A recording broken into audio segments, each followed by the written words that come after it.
Love family. Not even blood family.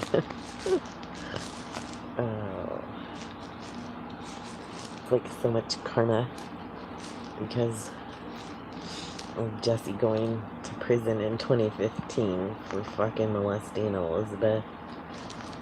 Boy, it's like I got all angles of people coming at me like I'm fucking. How do you explain, like, like a bagel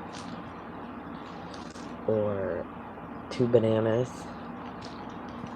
It's like keeps adding up more and more and more and more. The fam bam is just superly awesome with helping with that. It doesn't help living in the country with the 3 cows and the 1 single horse. Thank God for the Mexicans next door. They let me feed their cows and their horses. Because we have an open, empty field. It looks like a battlefield out here, like if you were in the fucking military. Like, I sat by the canal, but I haven't went over to the other side yet where the nice house is. I mean, it's got very nice property. Tonight, I went over by the shed because the light was on. I kind of looked at the old shit inside of that shed, but I didn't go in the shed. I just stood from the outside next to the barn that has the 2 doors. It was like the lights shine on that barn a lot. And,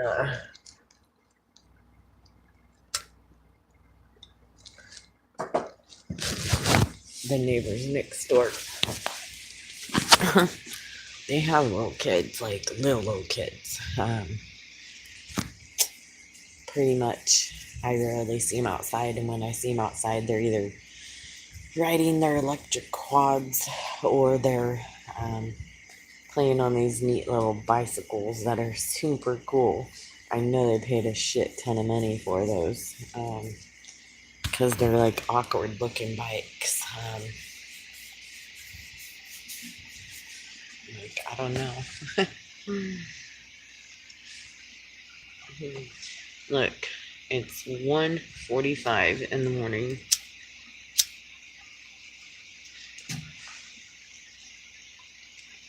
I spent a lot of time on Facebook.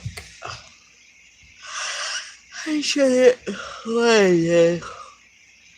Tonight I was looking on YouTube, and I decided to look up my husband's ex name. And I found my Dodge Charger on there that the courts gave me. Like, it was super awesome to look at the car because it was such a beautiful car. Like, I remember all the times that I spent in that car with my ex-husband, with Cody, with Jeff, with Justin from Wairika, not Justin from Orland. You know what I'm saying? I even went to Reno in that car more than one time. Grass Valley, fucking San Francisco, fucking Sacramento. I even went and seen Paul Bunyan up in Eureka. That was pretty badass, the way they got that shit all set up over there where you could place your name in the ground if you're married. I even stayed in that motel across the street from there with my kids' father at one time in my life. If I honestly remember, it was in 2014 or 2015, something like that. That's the last anniversary trip that I had with him. I even watched the sunset go down. Like, our last anniversary, we didn't have sex on that night. We didn't kiss.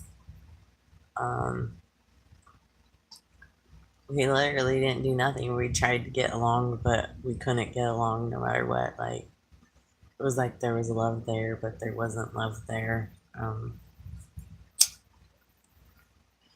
More or less. I think it just came to a part in our life that,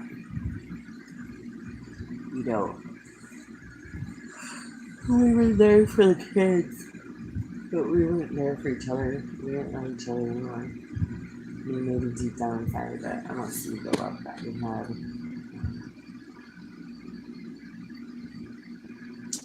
Yeah, the good old times. I remember when fucking Shane took us up to Tule Lake when my mom's husband used to be on meth. I remember seeing that fool chop up fucking dope or whatever he was chopping up in the background, on the back of our toilet with the lights fucking out. Man, those were the days. That's when I got thrown out of the fucking house after that. And Jesse's Aunt Angie came and picked me up and took me to Carol's. When I went to Carol's house, which is Jesse's mom's, like, I ended up staying there. And John Falvey, which was my mom's friend, he always told me that I should never be with Jesse. Like, he fucking hated Jesse's guts. And, yeah, John was a whole nother man, but anyways, it doesn't matter about that. That man told me I should have left him. He even took me to a foster home, and I didn't even fucking. I drove with him all the way down there from Tule Lake to Redding, and I cried my eyes out the whole way down there. You know, sometimes people come into your life for a reason. Is to teach you, to help you understand, to help you learn. And it's just amazing how my life has turned out. One time in my life I wanted to always buy myself a motorcycle, like a Harley Davidson, but I know those are too big for me. I think my ass sitting on a crotch rocket, like a neon fucking green crotch rocket. Actually, not neon green. I think I would choose more like a purplish blue, kind of, because I think that would be pretty, or maybe like a turquoise. I'd rock that shit with my ass. Nah, just kidding. I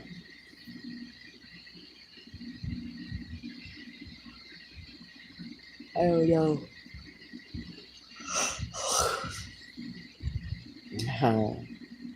I feel so sorry for my children and what they're gonna have to experience as they grow up.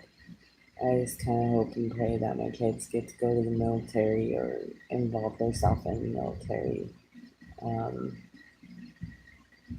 I think being in a military family and having a background of cops and sheriffs or whatever you want to call them, I don't really know, or being that I have an uncle that is in real estate and another uncle that's in, he's actually a bounty hunter. He owns a business for bounty hunting. I don't talk to my uncle though. Really, like, the last time I talked to him the most was when my brother was in jail for attempted murder. And he got that shit dropped down to spousal corporal abuse.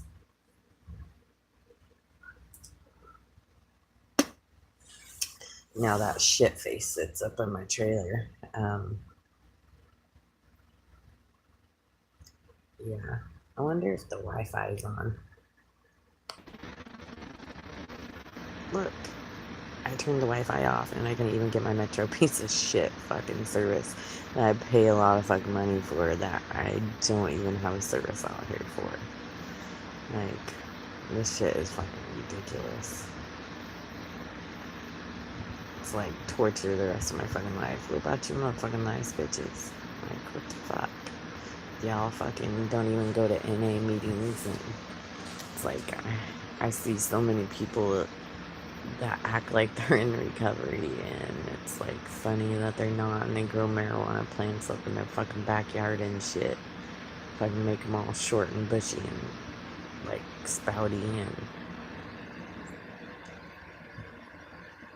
or fucking like Jennifer Church told me at the dormant cave.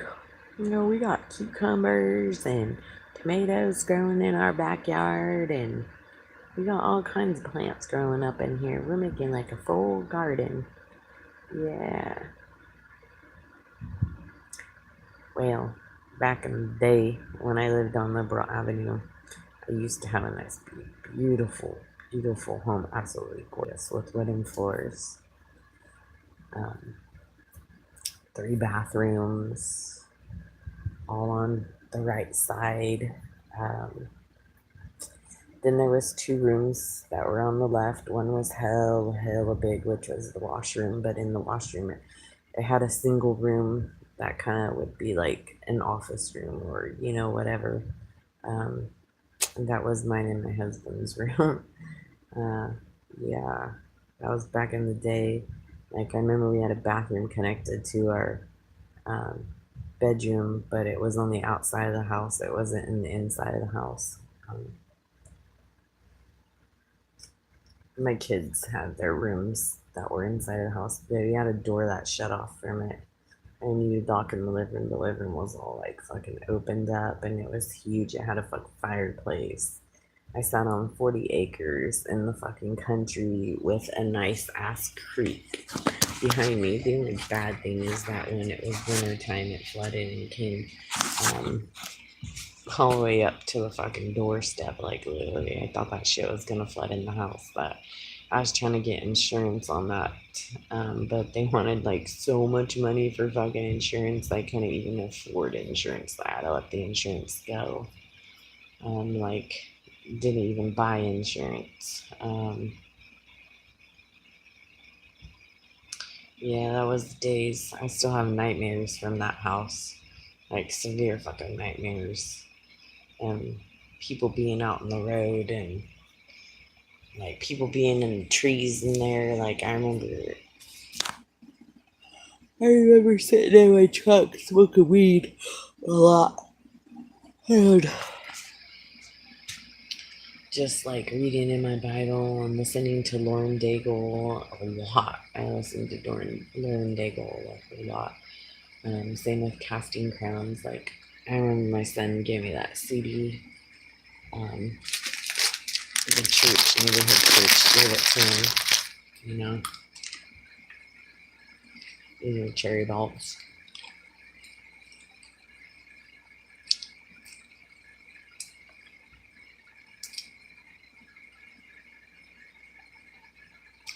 That's just sour.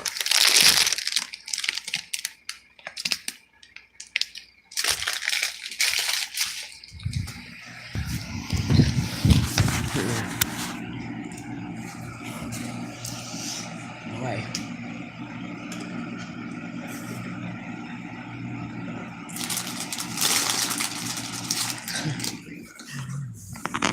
I don't like insomnia.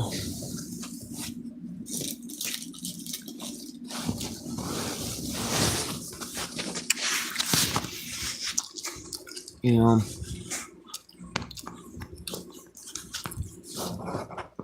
I sit in this trailer in this back room, and I wonder to myself, you know, Shawnee used to stay with my sister. And I think to myself, I'm like, you know, Janet and Chad stayed in here too for a short minute. But I'm like, I wonder what Shawnee sat here and did or thought about in this room. And I asked myself, you know, I lay in the same spot as him. The only difference is it's me and not him.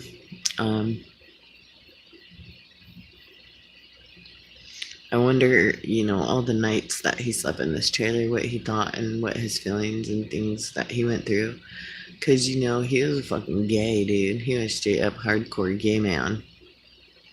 But he was hella funny as fuck though. Like back in the day, dude, smoking weed with that fool and cigarettes, and he just make you laugh and laugh and laugh, and you know it was super cool. But then he betrayed me. He stole my fucking gun. That was a hella fucking antique old gun from fucking World War II. Him and my brother. Nobody admitted who did it. Um, that was back in the day, dude. I confronted those bitches, and both of them blamed it on each other. And don't even fucking really know the truth of who took the motherfucking gun. I told them I was gonna report that shit to the fucking cops. I never reported it to the cops. Nope. I just figured, y'all gonna pay for your consequences too someday, just as well as me, but I didn't fix the gun at all. When I got the gun, it was in pieces, and Jesse paid for the gun to be fixed over at the pawn shop. It got put under his name, which is understandable, but I was like, fuck that shit. I'm gonna have that shit in my fucking name. But yet, I know Keith signed the paper for me.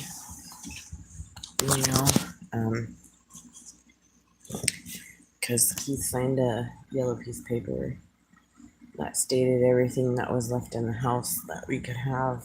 And I cleaned, well, I didn't clean his house up, but I fucking helped him pack. And I tried to clean as much as I could, but that house was Scott's. And because it was Scott's house, Scott's house got repossessed because he didn't fucking pay the bills. And so it didn't matter. Keith had lots of fucking money, and he had paid for a trucking company to move his stuff from Red Bluff to Arizona, and he paid like close to $5,000. I was like, oh my god, Keith, like I would drive a U-Haul truck and physically take your ass to Arizona if you wanted me to. He was there at Amanda's for a while. Then he moved over to towards Jeff's house. I don't know what, oh, it was Rancho Cucamonga, or wherever that is. That's like way down south by LA. He lived there a long time. Well, not too long. And then I know recently he moved over to Arizona to be back around Amanda. I'm pretty sure he's probably going to die there. He's pretty up there in age. I mean, he's a vet.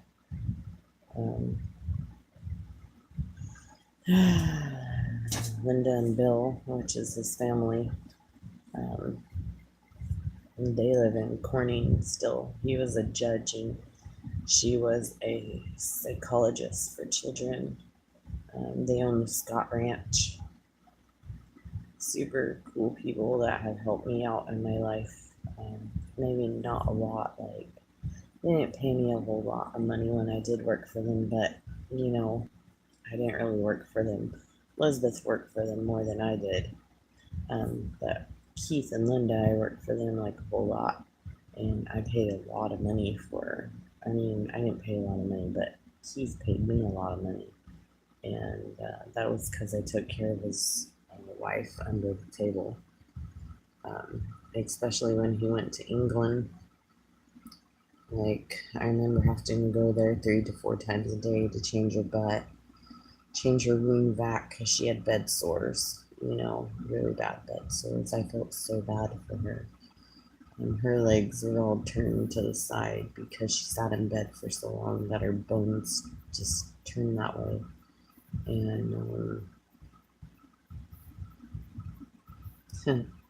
remember the one time they bought this donkey from, Shrek movie. And they bought it for my son for Christmas. She was like a QVC shopper. She bought so much shit off of QVC, like tons and tons of stuff. Um, they even gave me, National Lampoon's Vacation, that station wagon that's in it. Yeah, they gave me that station wagon too. I had to pay for it. It cost me $500, but I just worked it off. Because they had a big old fucking nice ass van because she was handicapped. And Keith paid a lot of money for that handicap van. Fucking, sometimes I feel like I got bugs in my hair, but it isn't bugs. Yeah, I don't know. This is the life of Christina today. No job, no house. They're not mine. No fucking career, no social security. Um, it's like more and more it keeps jacking up, and it's like, oh my god, they want to set you up for failure, and it's like, I don't. Everywhere I go, everywhere I turn, it's like they're waiting for me to stab a motherfucker or light a house on fire or some shit. It's like they're trying to make me.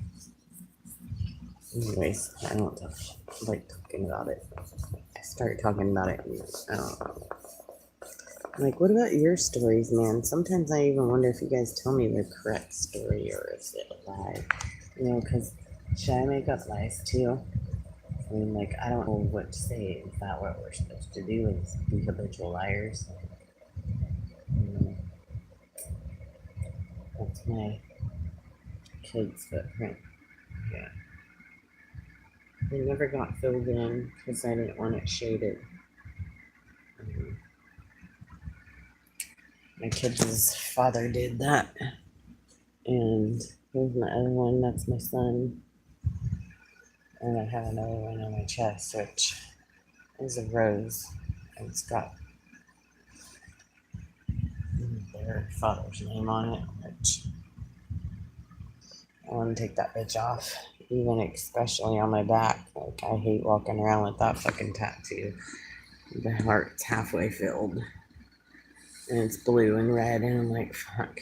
It looks so tacky as fuck, but at the same time, it's like, I don't really care what people think. I can't take the shit off. I tried getting it tattooed before when I went into the tattoo artist in Corning. And she's like, I can't cover that up for you. And I was like, well, why not? I was like, you can cover that shit up and put a big old fat fucking circle with the fucking,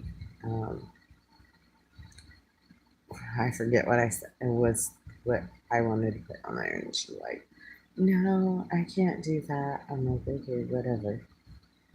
I don't even care. Like, I do care because I don't like the fact that I have to walk around with the tattoo on, and this life is shitty. It's shit. It's not shit. It's just how you live and what you make it. That money talks, bullshit walks. This lady don't have money. She's poor. I have like $63 left in the bank. After that's gone, I'm supposed to be applying for housing. I'm gonna sit on here again. It's like almost 2 o'clock in the morning. I should be sleeping, but I didn't because, my kid's step aunt wrote me and was trying to talk to me about her nephew and what my she was, I don't know. I'm tired. That's the only thing I can't even think. It's like, anyways, I'm gonna go. I'm tired, amigos. Good night. Damn, look at those fingernails. They're dirty. I gotta clean that shit.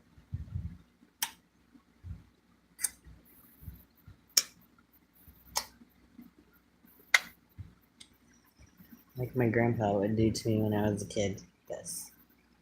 Who does? Keys. A pinky for a thumb. A thumb for a pinky. He didn't say that, but anyways, have a good night.